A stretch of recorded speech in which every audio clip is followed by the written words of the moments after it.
Ladies and gentlemen, good afternoon. My name is Dejan Cvetković. I'm the Alliance Manager for Public Sector for the entire Central and East Europe in Microsoft Corporation. It's my great pleasure to be here at this event.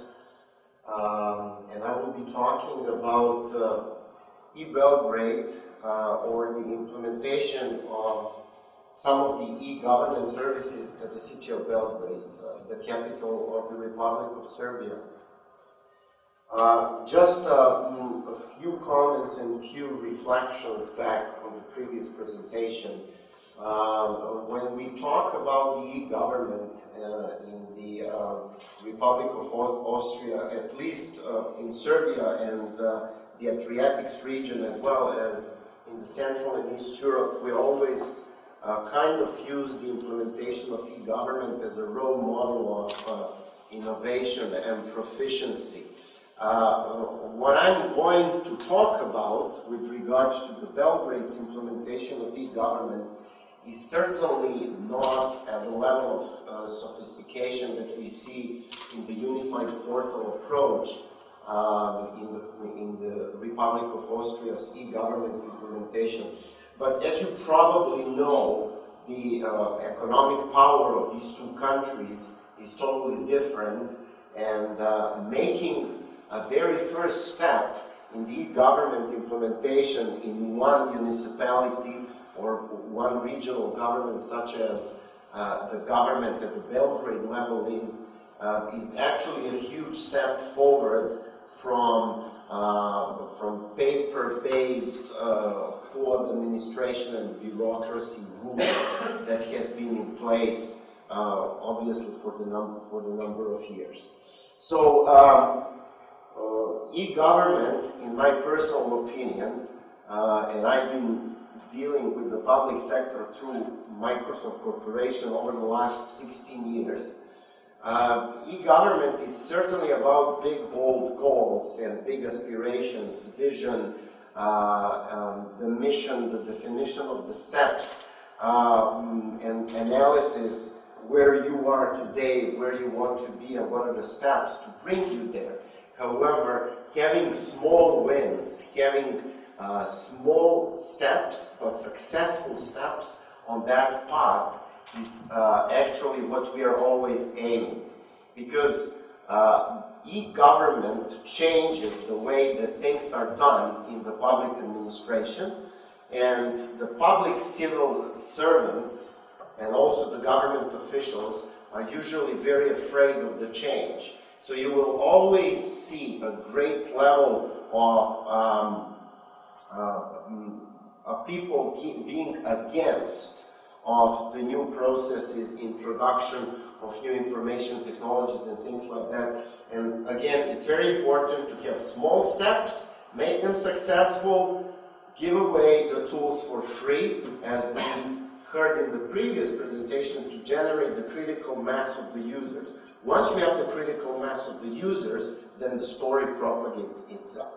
But anyway, let me just reflect back on the status of information technology function that we saw in Belgrade back in year 2006 when we attacked this beast, or I would say the idea of implementing e-government. During the period between 2003 and 2008, I was the general manager of Microsoft in Serbia and Montenegro, so I was deeply involved in this project because this was probably the biggest e-government project that we've done in the country of Serbia over the last 5 years.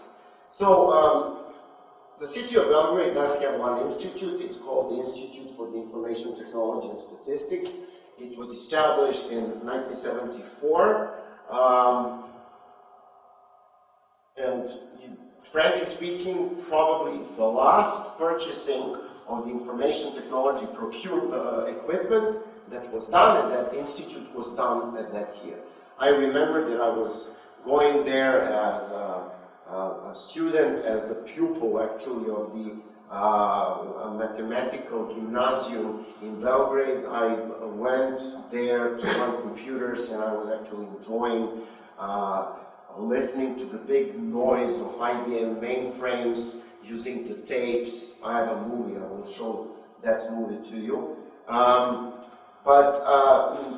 That institute, again, was responsible for the distribution of information, producing the statistical information for Belgrade and for all 17 municipalities for the number of years.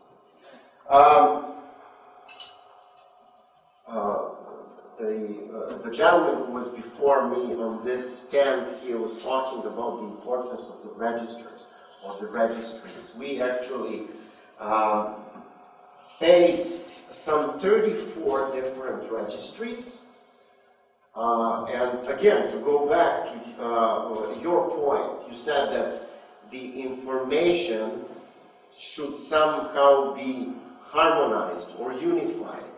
That doesn't mean centralization. That means the ability to exchange the information in what we call a real enough time. So not in real time, but real enough time. These 34 registries were based on different hardware, different software, relational database management, COBOL databases, some of them implemented in 1975, some of them implemented in 1985.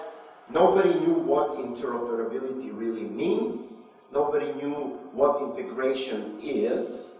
So those were the islands without any possibility to put bridges whatsoever when we actually examine the current status of the information technology situation at the city of Belgrade.